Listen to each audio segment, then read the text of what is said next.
With assets previously added to our ASSURiot mobile app, we're now ready to link a tracking device. To configure your ASSURiot tracker, click Add a Tracking Device. Here, an animation shows you how to scan the device's QR code with the app's camera. To pair, scan your device's top left QR code and it will automatically populate the device's ID. Alternatively, you can enter the device ID manually. Give the device a name and a description. Then attach it to an asset.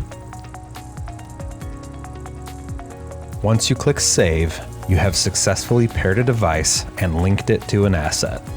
With your tracking device added to your asset management app and synced to an asset, you are now ready to physically install the device on the asset.